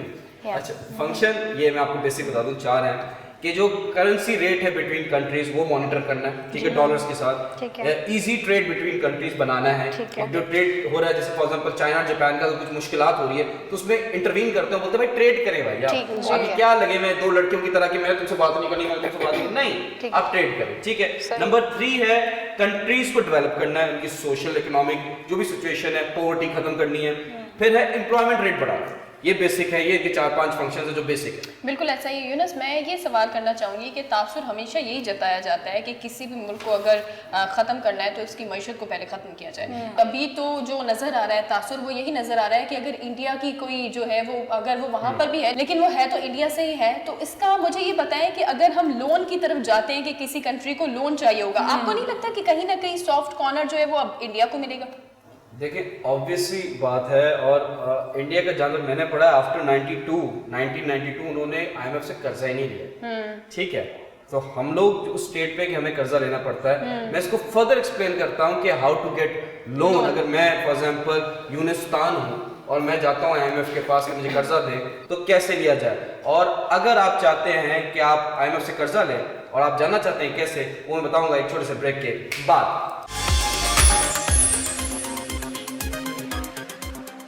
Welcome back. हम ब्रेक से पहले बात कर रहे थे कि सना ने पूछा कि कैसे अगर आप IMF से कर्जा लेना चाहते हैं तो कैसे। जी ओवर टू यू यूनुस। जी मैं आपको बताता हूँ कैसे है। इसका जवाब बड़ा सिंपल है। वो अगर कोई मुल्क जाता है IMF के पास कि ये हमें कर्जा दे दे, तो IMF कहता है कि अच्छा अपना जरा हम थोड़ा सा रिसर्च करेंगे, थोड़ा सा टाइम दें, अपना जो इकोनॉमिक प्लान है, जो स्ट्रक्चर्स हैं, जो प्रोजेक्ट्स हैं, हम उनको स्टडी करेंगे। वो स्टडी करते हैं, उसके बाद कहते हैं अच्छा हम आपको $6 बिलियन दे रहे हैं। उसके लिए क्या होगा कि हम आपने अपनी ये पॉलिसी चेंज करनी होगी। हम कहेंगे यार आपने पैसे देने तो ये क्या हम चेंज करेंगे। वो इसलिए करते हैं क्योंकि नेक्स्ट टाइम कुछ 3 सालों में 4 सालों में आप फिर आके दरवाजे पे खड़े ना हो जाए, टक टक अल्लाह के नाम पे दे दे बाबा, वो वाला सेटअप ना हो। तो that is the reason they do it कि स्ट्रक्चर पॉलिसीज। हम अक्सर कहते हैं टैक्स बढ़ गया, अरे यार इस पे पैसे बढ़ गए, अरे चीनी महंगी होगी, ये हो गया। बिकॉज वो जो IMF एक प्रोजेक्ट करता है, एक प्लान देता है, जो प्लान है उसको हम फर्दर आगे बताऊंगा कि उस प्लान में क्या क्या होता है, लेकिन वो प्लान देते हैं कि वो जो इकोनॉमी है वो सस्टेन कर सके। ठीक है, ओके। अच्छा यूनुस, मुझे 2 सवाल है बहुत मुख्तसर से हैं। एक तो ये कि ये जो इदारा है इसे पैसा कहाँ से आता है, क्योंकि ये कैसे पूरी दुनिया को कंट्री को जो है फंड दे रहा है, और अगर देता है तो क्या इस इदारे में भी फेवरेटिज्म है, मतलब किस कंट्री को ये बहुत एक्स्ट्रा वे जाके सपोर्ट करता है? कायनात आपने इतना अच्छा सवाल किया। अगर मेरे पास बाइक होती तो मैं आपको बाइक दे देता। मग दे दे। अपना पड़ा हुआ है लालच बुरी बला है। आपने सबसे पहले ऑफर किया। अच्छा जी, मैंने बोला मैं चाहता कि बाइक दिला। देखिए नहीं, मैं IMF बन गई ना। अच्छा सब ले लो, ये कपड़े भी ले लो। IMF क्या करता है, अच्छा ये कैसे देता है, ये अपने पल्ले से नहीं देता। जो 44 कंट्रीज थे स्टार्टिंग में, वो क्या करते हैं, वो इन्वेस्टमेंट करते हैं। जैसे फॉर एग्जांपल एक बैंक समझे ना, एक बैंक है, मैंने पैसा डिपॉजिट करा दिया, मैंने 1 करोड़ रुपए डिपॉजिट करा दिया। अब यहाँ पे 4 गरीब मुल्क हैं, वो 1 करोड़ 25 लाख रुपए आपको मिल गए। ठीक है, नहीं ऐसा नहीं कह रहा, आपको अपने हालात याद आ रहे हैं अलग बात है, लेकिन मैं बता रहा हूँ 25 दे दिया। अब आप लोगों ने इंटरेस्ट दिया 26 लाख इंटरेस्ट दिया, मेरा 4 लाख का प्रॉफिट हुआ। अब मैं आपने बोला फेवर, अमेरिका का 17% इन्वेस्टमेंट है इसमें, तो ऑब्वियसली कि किसको वो फेवर करेंगे। पूरी दुनिया में जो अमेरिका जो अगर IMF के थ्रू किसी को देता है या IMF देता है किसी को, उसमें अमेरिका का बहुत ज्यादा पैसा है। तो ऑब्वियसली ये कॉमन सेंस है, लॉजिकल है, जो उनके फेवर में चीजें होंगी, जो इकोनॉमी उनके साथ खड़ी होगी, उसी को वो सपोर्ट करेंगे। ऑब्वियस। और जो जैसे हमारे पॉलिसीज, अगर कुछ पॉलिसीज चेंज करवाते हैं, टैक्स बढ़ाते हैं, चीजें करते हैं, उससे अमेरिका को फायदा होता है कहीं ना कहीं, बिकॉज हमारा रिलेशन किसी और, देखें दुश्मन का दुश्मन भी आपका दोस्त होता है। सही कह रहा हूँ मैं? राइट। तो सेम चीज कि अगर मेरा किसी कंट्री के साथ ट्रेडिंग पे इश्यूज होंगे और उसका ट्रेड कम होगा तो अमेरिका जीतेगा। True, correct. अच्छा यूनुस, मेरा आपसे एक सवाल है कि इसका कोई और कंपटीशन है? ऑब्वियसली कंपटीशन हर जगह, यहाँ पे भी कंपटीशन है। वो लोग बात है नेगेटिव कंपटीशन है, लेकिन कंपटीशन तो है। नहीं आपको है, कैसे हाँ जी, पता है? I'm just joking, positive competition. जितना हम लोग पॉजिटिव है, आपकी सोच है, हमारी पॉजिटिव हमारी आदत फंस जाती है। कंपटीशन, अल्लाह ये तो वो लड़की जो बोलती है ना, जो कहते हैं वही होता है। देखिए मुझे यही सिखाया गया है। अच्छा मैं कुछ कह दूं? हाँ। देखिए कंपटीशन हर जगह होता है। IMF का भी कंपटीशन है। 2 बड़े बैंक्स हैं, एक है जी न्यू डेवलपमेंट बैंक और दूसरा एशियन इंफ्रास्ट्रक्चर इन्वेस्टमेंट बैंक। दुनिया को सपोर्ट कर सकते हैं, डिफरेंट कंट्रीज को सपोर्ट इनको कर कौन सकते हेड हैं। कर रहा है? मैं आपको बताता हूँ, ये अब वापस आ जाओ, यहाँ अमेरिका बैठा है, हाँ। वहाँ रशिया और चाइना बैठा है। ओके, तो जो कम्युनिज्म आप कह लें या जो चाइना और रशिया के चीजों में फेवर आती है इकोनॉमी, ये उनको सपोर्ट कर रहे हैं, यूएस उनको सपोर्ट कर रहा है। तो ये ओवरऑल देखा जाए, अगर मैं ये बोलता हूँ कि देखें अक्सर लोग कह रहे होते हैं साहिबा तुम मुझे छोड़ के चली गई, हर जगह साहिबा कैसे आ जाती है? मुझे ये ये वो समझ नहीं मैसेज वाली साहिबा, सीरियसली साइमा मेरी दोस्त की एक्स है, तो प्लीज वो मेरा दोस्त है पप्पू, उसकी एक्स है, ऐसा उसके लगा- बारे में मैं कुछ नहीं नहीं, सुनूंगा। आप इतना डिफाइन करके बता रहे हैं ना, तो इसलिए मैंने मैं- पूछा कि वो कैसे आ जाती अच्छा है। यूनुस, एक देखिए, बहुत औरत इंपॉर्टेंट जहाँ सवाल किसी है। औरत की बात करें औरत जलना शुरू हो जाती है। मैं बताना चाह रहा हूँ बिल्कुल भी नहीं। साइमा जो है, जो साइमा है, साइमा तुम छोड़ के चली गई, थोड़ा सा अगर आप जहन बढ़ाएंगे ना, आप दुनिया में देखेंगे, आप सर पकड़ के बैठ जाएंगे, भाई ये क्या हो रहा है, हमें तो कुछ भी नहीं पता। लोगों को जो कॉमन बंदा ना कि चलो उसको वही फंसाया हुआ है, बिजली नहीं है, गैस नहीं है, ये चीजें नहीं है, उसको उस पर फंसाया हुआ है। थोड़ा सा वो अगर पढ़ लिख गया, इंटेलेक्चुअल हो गया, तो आप हो गया मैं इस दुनिया में जी कैसे रहा हूं? यूनस, एक बहुत इंपॉर्टेंट जी। सवाल है, वो ये है कि अभी अगर मैं बात करूं ममालिक की, बहुत सारे ममालिक है, उसमें अगर हम एक रेशो की बात करें, उसमें IMF के लोग ज्यादा कर्जदार हैं या फिर ये जो दीगर 2 इदारे हैं उनके? देखें IMF के ऑब्वियसली, बिकॉज वहां पे जो 44 कंट्रीज हैं, they are the top countries, develop countries, तो वहां की इन्वेस्टमेंट ज्यादा है, वो ज्यादा दे सकते हैं टू डिफरेंट कंट्रीज। इनकी इन्वेस्टमेंट कम है बिकॉज चाइना और रशिया में इन पावर रह गए, ठीक है। जो कम्युनिस्ट, देखें एक कम्युनिज्म होता है, कैपिटलिज्म होता है, Yes. उसको हम किसी दिन और एक्सप्लेन करेंगे, फर्दर डिटेल में जाएंगे क्या है। तो ये कम्युनिस्ट पार्टीज हैं जो कम्युनिज्म को प्रमोट करते हैं, वो रशिया और चाइना है। इन दोनों की इन्वेस्टमेंट इतनी ज्यादा नहीं है as compare to US, as compare to European countries, तो इनके कर्जदार ज्यादा हैं। और IMF का सबसे बड़ा सिंपल सा ये चीज है कि वो एक चाइनीज कहावत भी है कि don't give us fish to eat, teach us how to eat a fish. Exactly. तो वो जरूरी है कि ये लोग कर्जदार बनाते जाते हैं, अच्छा। भिखारी बनाते जाते हैं। जी अच्छा यूनुस, अगर आपके पॉइंट्स हो गए, क्योंकि आपने इतना अच्छा हम सबको समझाया है, अगर बहुत ही सादा अल्फाज में मैं छोटी सी थी तो तब से मैं IMF सोचती थी, तो उस टाइम मैंने एक दफ़ा ऐसे अपने टीचर से पूछ लिया। अब ये थोड़ा सा समझाने के लिए बच्चों के समझ कि टीचर से पूछ लिया, तो टीचर ने ना एक जवाब में हंसते हुए स्माइल के साथ जवाब दिया। उन्होंने कहा कि जब भी किसी को गुलाम बनाना होता है तो उसे अपना एहसान लाइक यू नो कि उसे आप उस पर एहसान कर लें या आप उसे कर्जा दे दें। आपने देखा कि जो कर्जदार होता है वो कभी भी आपको आंखें उठा के इस तरह से नहीं देखा मैं दे दूंगा, मैं दे दूंगा, हमेशा वो आपको इसी तरह से मिलेगा। आप उसको कितना ही सुना रहे हो वो सुनेगा, क्योंकि वो आपका कर्जदार। तो IMF का भी यही है कि ये आपकी संपत्ति तो लेता है कि आपको हेल्प करता है उस टाइम पे, लेकिन शराइत इतने, अगर आपको याद हो तो कोविड के टाइम पे ये बहुत ज्यादा इन्होंने हमसे शराइत मनवाई है। और शराइत मनवाने का ये होता है कि अब हमारे मुल्क का बच्चा बच्चा कर्जदार है, लेकिन इंशाल्लाह कि ये कर्जा खत्म होगा और हम IMF के अल्लाह करे कि हम सब जो है इसके कर्जे से बच जाए इंशाल्लाह। I was just want to say कि देखिए इकोनॉमी को कहीं ना कहीं एक फाइनेंशियल टीके की जरूरत होती है। तो आइदर आप खुद ही ग्रो करें इतना या आप भीख मांगते रहें। सिंपल सी बात है कि एक टाइम ऐसा भी आता है कि कंट्रीज फ्लरिश करते हैं। सिंगापुर ले लें आप, मलेशिया ले लें, ट्रूली एशिया ले लें, ऐसे बहुत सारे कंट्रीज हैं जहाँ फ्लरिश की है उनके अवाम की वजह से। बिल्कुल ऐसा। हमारी मेंटालिटी चोरों वाली है कि मैं किसी तरीके से इसकी जेब से 25 रुपए ले लूं, 100 रुपए देके इनकी बाइक को छोड़ दूं। देखिए अगर आप बड़ा नहीं सोचेंगे बड़ा नहीं होगा। We need entrepreneurs, we need businessman, we need businesses जो इंटरनेशनल जाके कब्जा करें मार्केट को। हमारे पास क्या नहीं है, हमारा स्पोर्ट्स यहाँ का एक्सपोर्ट होता है, यहाँ का क्लोथिंग एक्सपोर्ट होता है, कॉटन होता है। हम मार खा रहे हैं टेक्नोलॉजी में, क्योंकि एक सिंपल सी चीज है, एक वो आपने देखी होगी, वीडियो ब्रेक का टाइम हो गया मैं बोल दूं, एक देखी होगी कि हमारे जो एंकर्स भी बैठे हुए वो एक शो में बैठे हुए थे, तो वो बोलते हैं अपना बता रहे थे कि एप्पल का जो टोटल बिजनेस है वो पाकिस्तान के एक्सपोर्ट से ज़्यादा है। और वो जो खातून बैठी थी उनके सामने, तो वो कहती कि जी हाँ पाकिस्तान में हर तरह का एप्पल मौजूद है खाने के लिए। तो ये तो हमारा मेंटालिटी है। तो इसी बात पे हम एक टूटी फ्रूटी सा ब्रेक लेते हैं, अगर सेब की बात हो रही हो सौरन से कनेक्ट करते हुए। लेकिन प्लीज अगर आप अपने ब्रेकफास्ट में सेब खाना चाह रहे हैं तो जरूर खाइएगा, बिकॉज डॉक्टर ने कहा है कि an apple a day keeps a doctor away. तो डॉक्टर इज क्यूट, भाड़ में जाए फ्रूट। लेते हैं एक छोटा सा ब्रेक। Welcome back. ब्रेक पे जाने से पहले हमें यूनुस बहुत अच्छे से IMF के फायदे तो कम, नुकसानात ज़्यादा ही लगे मुझे। खैर एनीवेज, और अनम ने बड़ा टूटी फ्रूटी जो है ब्रेक लिया। यही इस शो की सबसे अच्छी बात है और इसीलिए हम आपको कहते हैं कि स्क्रीन पे नंबर आता है, तो आप भी अपना ओपिनियन हमसे शेयर कर सकते हो और आप क्या राय रखते हो वीडियो भी बना के आप भेज सकते हैं। वो वीडियो हम यकीनन चलाएंगे, लेकिन कल तो मुझे लगता है कि बहुत सारे जो ऑडियोज और वीडियोज आगे, कल तो हम कोई ना कोई ऑडियो चलाएंगे इंशाल्लाह। बट इंशाल्लाह। लेकिन एक ऑडियो है इनका, वो कह रहे हैं आपका शो देख के दिल गार्डन हो रही है, दिल लबे श्री सा हो रही है। वो ये अच्छा कर ये ना आपको ऐसे लोग क्यों मिलते हैं, लग रही है ऐसा हो रही है। एरिया क्या होता है मुझे समझ नहीं आता। एक क्लास सिस्टम खत्म होना चाहिए। सिर्फ एक ही बंदा है, वो एरिया क्यों बोल रहा था, मुझे समझ नहीं आता। प्लीज एक्सप्लेन करें प्लीज।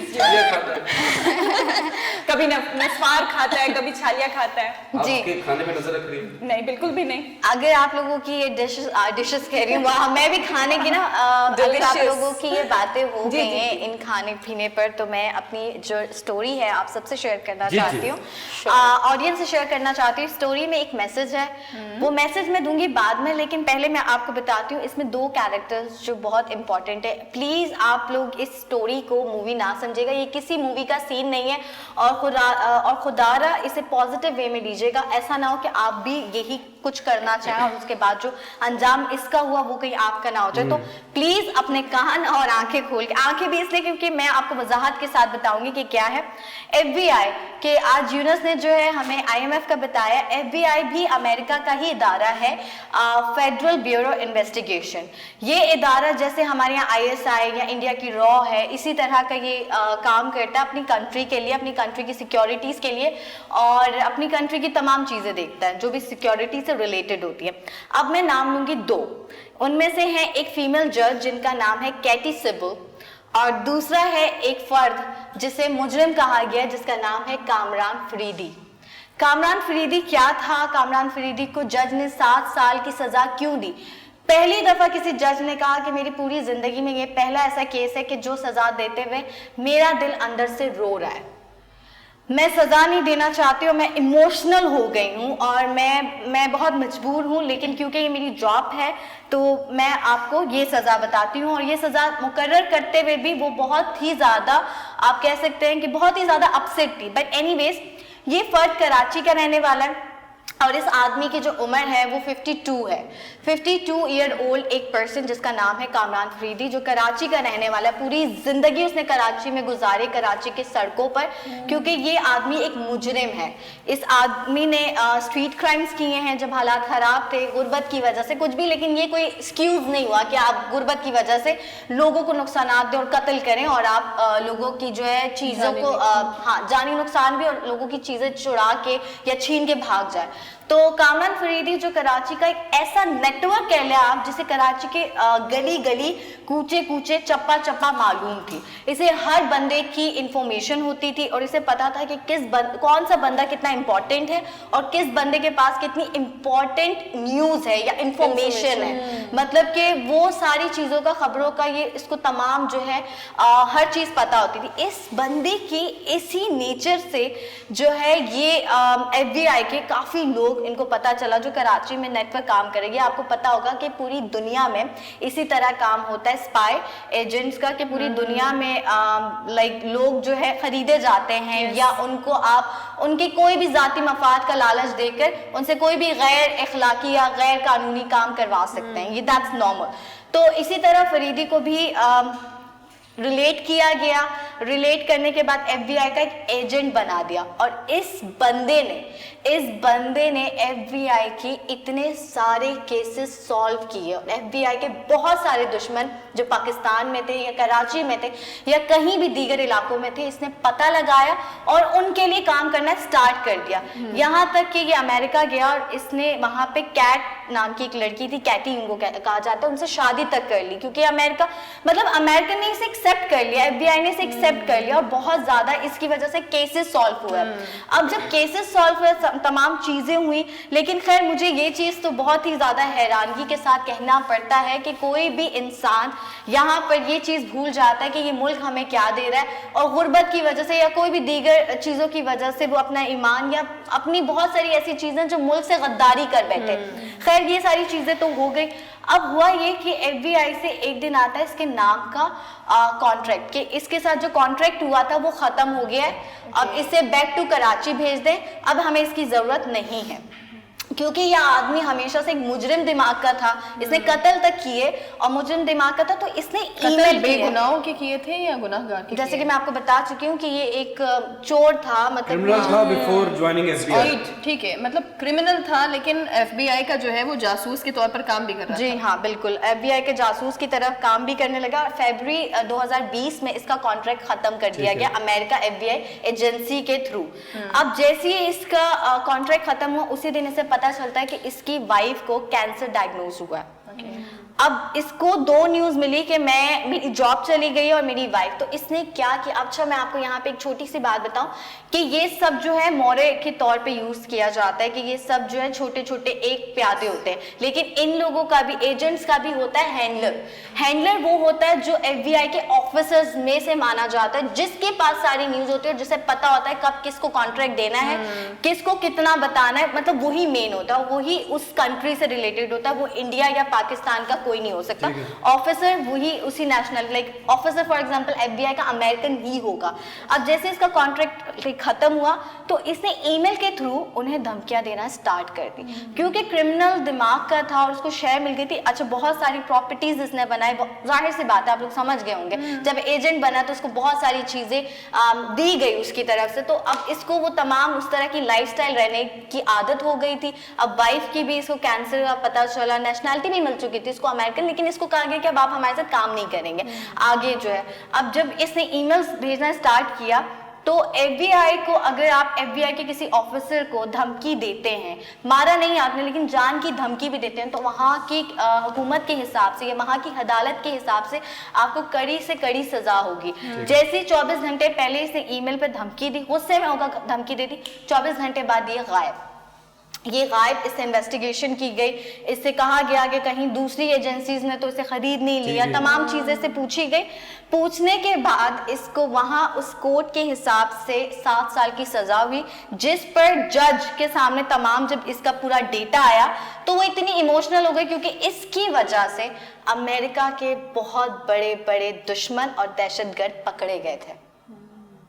और अमेरिका का तो आपको पता है कि अमेरिका को पता है कि कब कैसे किसको यूज करना है। सद्दाम हुसैन हमारे सामने एक एग्जाम्पल है, या बहुत सारे ऐसे दीगर लोग हैं। इवन पाकिस्तान की भी अगर एग्जाम्पल लें तो अफगान वॉर में पाकिस्तान ने भी अमेरिका का कम साथ नहीं दिया, लेकिन क्या हुआ कि दहशतगर्दी यहाँ पर हुई, बच्चों के स्कूल पे अटैक यहाँ पर हुआ, मस्जिद, इमाम बारगाह, बहुत सारी चीजें यहाँ पे दहशतगर्दी फैलाई गई। और यही चीजें हमने फेस की, उन्होंने फेस नहीं की। उन्होंने ऐसे के दूध में से मक्खी निकाल के जैसे फेंकते, तो इसी तरह इसका जो अंजाम हुआ वो बहुत इब्रतनाक। तो मुझे लगा कि एक ऐसी स्टोरी है कि गली मोहल्लों में घूमने फिरने वाला, सिग्नल पे बैठने वाला, ये चोरी डकैती करने वाला इंसान कैसे, मतलब किस तरह से जो है वो FBI का एक एजेंट बन जाता और अमेरिकन नेशनैलिटी हासिल करता और वो वहां पे रहता, लेकिन एंड ऑफ द डे उसका अंजाम जो है जेल थी। देखें कायनात, इस सब में एक तो पॉजिटिव बात है कि जो टैलेंट की कदर है ना वो गोरों को ही है। एक क्रिमिनल माइंडेड होना मतलब वो भी कोई इजी जॉब नहीं है। और उसके बाद अगर वो कर रहा था मुल्क के लिए, एक सिंपल सी बात है, अगर फॉर एग्जांपल जापान का कोई बंदा है और उसको भेजा गया है कि आप चाइना जाएं और वहां पे आपने इस बंदे को मारना जो कि जापान के खिलाफ काम कर रहा है, आप तो मारेंगे, आप तो मुल्क के लिए मार रहे हैं, समझ रहे? एजेंसीज तो ऐसी काम करती है। अभी एक और बायोपिक आ रही है ब्लैक टाइगर के नाम से, सल्लू खान की, वाह वाह, बस कर दो। कौन है ऐसे बायोपिक्स बना रहे हैं? मुझे बताएं, कोई भी एजेंसी जो है वो अलाउ करेगी कि अपने किसी एजेंट को उसकी रियल स्टोरी बता दें? Exactly, लेकिन ब्रेक पे जाने से पहले मेरा आप सबसे एक सवाल है, उस सवाल का मुझे जवाब बेशक आप चाहे तो मुख्तसर दे सकते हैं क्या, क्योंकि मैंने आपको पूरी स्टोरी बताई और मैंने सारी चीजें बताई, क्या अपने मुल्क से गद्दारी किसी भी रीजन की वजह से क्या, मतलब आप उसको गद्दारी करने के बाद कोई भी रीजन दे तो क्या वो जायज है? ये सवाल है आप लोगों से। मतलब गद्दारी इन सेंस के अपने मुल्क की बहुत सारी सीक्रेट इंफॉर्मेशन देना। आप पाकिस्तानी हैं, आपको यहाँ पे बहुत सारी चीजें दी गई, आपने नहीं पढ़ा, आपने एजुकेशन हासिल नहीं की और आप गली मोहल्ले में चोर डकैत बन गए या डाकू बन गए, दहशतगर्द बन गए, तो इसका कोई रीजन नहीं है कि किसी ने आपको खरीद लिया तो आप अपने मुल्क के साथ गद्दारी करें। और इसी बात में हम जाएंगे एक छोटे से ब्रेक पे, लेकिन ये आप लोगों के लिए बहुत बड़ा सबक है। जो लोग कहते हैं ना वो मुल्क अच्छा, देख लें एंड में अंजाम ऐसे ही होता है, कहीं मत जाएगा, क्योंकि अभी गपशप में न्यूज बाकी है। Welcome back. ब्रेक पे जाने से पहले कहना था, आपने बहुत ही एक दिलचस्प सा सवाल किया था कि मुल्क से गद्दारी किसी भी सूरत में क्या जायज़ है? तो इस पर मैं ये कहना चाहती हूँ, कतई नहीं, बिल्कुल नहीं, हरगिज़ नहीं, सवाल ही पैदा नहीं होता है, क्योंकि मुल्क आपकी माँ होता है। एक आपकी अपनी माँ होती है और एक मुल्क भी एक तरह से आपकी माँ होता है, आपकी मदरलैंड होती है। दिस कंट्री नहीं, कोई भी कंट्री की हम बात करें, every country gives you culture, religion, heritage, तो उसके साथ आप कैसे ज्यादती कर सकते हैं? So please be kind towards your country and towards your self. बिल्कुल ऐसा ही है। और मैं यहाँ पर सिर्फ एक ही चीज़ मुख्तसर से कहूँगी कि देखें, जासूस हर जगह है, यहाँ पर भी है, हर जगह है। जासूस हमेशा होते हैं और हर जगह होते हैं, लेकिन लेकिन लेकिन अपने ही मुल्क की इंफॉर्मेशन किसी और मुल्क में देना, चाहे वो पाकिस्तान हो, इंडिया हो, अमेरिका हो, कोई भी हो, गलत है। Very nice. वाकई में आप लोगों ने बिल्कुल ठीक कहा कि माँ से जैसे हम गद्दारी नहीं कर सकते, वैसे भी हम अपने मुल्क के साथ गद्दारी नहीं कर सकते। सो बहुत ये एक ऐसा टॉपिक था कि जब हम इसके ऊपर बात करते भी हैं या सोचते भी हैं तो हमारे रोंगटे खड़े होते हैं कि हम अपने घर में, लेट्स सपोज अपने घर में भी होते हैं तो हम सोचते हैं ना, हम किसी के साथ झूठ बोलें या चोरी कर ले तो वो भी एक गद्दारी होती है। तो अगर आप सोचें कि आप अपने मुल्क के साथ, जहाँ पे आप रह रहे हैं, जहाँ पे आप खा पी रहे, सो रहे हैं, आपको घर मिला हुआ है, वहाँ पे आप गद्दारी करें तो वो एक बहुत गलत बात है। अच्छा, मैं आप लोगों के साथ एक स्टोरी शेयर करना चाहूँगी, बल्कि ये बहुत बड़ा अलमिया है सोसाइटी का कि बच्चे जब छोटे होते हैं उनके ऊपर तवज्जो नहीं दी जाती और उनको लुक आफ्टर नहीं किया जाता या उनको देखा नहीं जाता कि वो क्या कर रहे हैं, कौन सी एक्टिविटी में बैठ रहे हैं। हम लोग बिल्कुल भी लुक आफ्टर नहीं कर पाते। तो मैं उन बच्चों की बात करना चाहूँगी जो बच्चे ड्रग्स में जो हैं वो इन्वॉल्व हो जाते हैं और वो इतना पीक पे चला जाता है जब उनके मेडिकल इश्यूज बहुत ज़्यादा हो जाते हैं, तो तब माँ बाप को होश आती है कि अब इनको जो है वो किसी हॉस्पिटल में या किसी इदारे में इनको जमा करवा दिया जाए। तो ये मैं सोचती हूँ कि जब आप लोग अपने बच्चों को स्टार्ट में ही उनकी जब लुक आफ्टर ही नहीं करेंगे, जब आप उनको देखेंगे नहीं, उनकी देखभाल ही नहीं करेंगे, तो वो इन चीज़ों में तो इन्वॉल्व होंगे ही ना। आपका क्या कहना है यूनुस?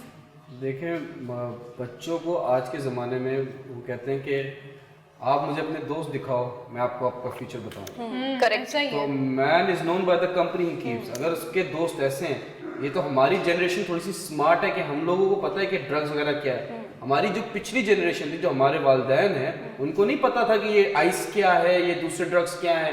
तो हमारे पे ज्यादा जिम्मेदारी है इस जनरेशन पे कि जो आने वाले जो बच्चे हैं उन पे ऐसी नजर रखी जाए कि देखें, एक सिंपल सी बात है, मेरा एक ओपिनियन है, correct me if I am wrong, कि अगर आपके पास सारी चीजें खुले, जैसे आपने दुबई की बड़ी अच्छी बात की, मस्जिद भी है, क्लब भी है।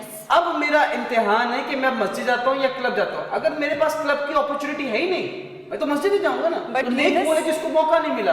That's my opinion. आप ऐसा ओपन ब्रॉड करें उसको, ऐसा बताएं अपने बच्चे को कि क्या सही क्या गलत है, बेटा जाना तुमने। बट यूनुस, ये बहुत बड़ा अलमिया है कि माँ बाप जो हैं वो अपने बच्चों को लुक आफ्टर नहीं करते। जब वो थोड़ा सा टीन एजेस में आता है तो वो कहते हैं अगर वो रूम में बैठा है, छुप के बैठा है और वो स्मोक भी कर रहा है तो वहीं से छोटी छोटी उनको लत लगना शुरू हो जाती है। तो खैर, ये तो माँ बाप का एक काम है कि अपने बच्चों को तवज्जो दें, उनके ऊपर देखभाल करें, क्योंकि ये उनका फ़र्ज़ है। और दूसरी चीज़ ये है कि एक हॉस्पिटल ने इसके ऊपर जो है वो काम करना शुरू किया है। वो मैं हॉस्पिटल का नाम पहले बताती हुई चलूँ, the new life rehab centre. वहाँ पे स्पेसिफिकली एक डॉक्टर हैं सुमेरा भट्टी, जो ये प्रॉपरली इस चीज़ को वो स्पेसिफिकली बच्चों को लुक आफ्टर कर रही हैं। और उन्होंने अपनी डिटेल में बताया है, अपने इंटरव्यू में बताया है कि जब बच्चे हमारे पास आते हैं तो इतनी बुरी हालत हो चुकी होती है कि उनको काउंसलिंग करना इतना मुश्किल हो जाता है कि वो समटाइम ऐसा लगता है कि हम लोग भी शायद इनकी काउंसलिंग नहीं कर पाते। तो मैं कहती हूँ कि वो स्टेज आने ही क्यों दें, वो बच्चों को हम लोग उन जगहों पे जाने ही क्यों दें। क्योंकि जब हम लोग घर में होते हैं, हम अपने बच्चों को लुक आफ्टर नहीं करते तो हम लोग बिल्कुल जान छुड़वा कहते हैं। ऐसी चीजें होती हैं कि वो लोग पूरा महीना, 2-2 महीने फैमिलीज जो हैं वो पूछती ही नहीं है, अपने बच्चों को देखने भी नहीं आते, और हम लोग पागल हो रहे होते हैं कि यार इनकी काउंसलिंग कैसे करें। हकीकत बात है अर्शिया, मैं आपको एक चीज़ बताऊं कि मैंने खुद अपने आंखों से ऐसे लोग देखे।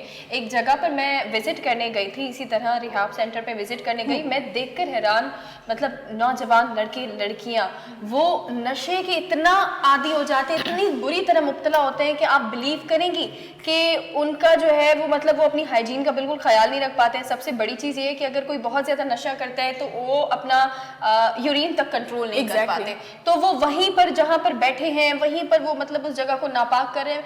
तो खुदारा होश के नाखून लें, अपने बच्चों के बारे में सोचें। अगर बच्चों के बारे में आप नहीं सोच रहे, बच्चों अपने बारे में खुद सोचो।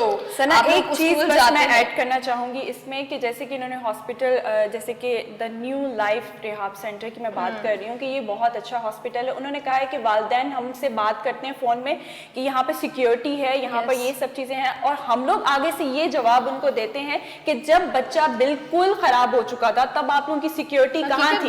अब आप लोग बच्चा जो है वो हमारे पास छोड़ते हुए आप लोग सिक्योरिटी पूछते हैं। अच्छा, मैं एक चीज़ बताती भी चलूँ कि लाहौर, पेशावर एंड इस्लामाबाद पर है, तो आप लोग प्लीज़ इनको कांटेक्ट करें। अगर किसी भी बच्चों के साथ ये प्रॉब्लम्स हैं, उनको घर पर उनके साथ ऐसे ज़्यादतियाँ मत करें, क्योंकि अक्सर लोग जो हैं वो शर्माते हैं, वालिदैन शर्माते हैं कि नहीं अब हमारी इंसल्ट होगी, हमारी बेइज्जती होगी ख़ानदान में, रिश्तेदारों में। तो प्लीज़ खुदारा उन बच्चों का अब तो फ्यूचर आप सेट कर सकते हैं।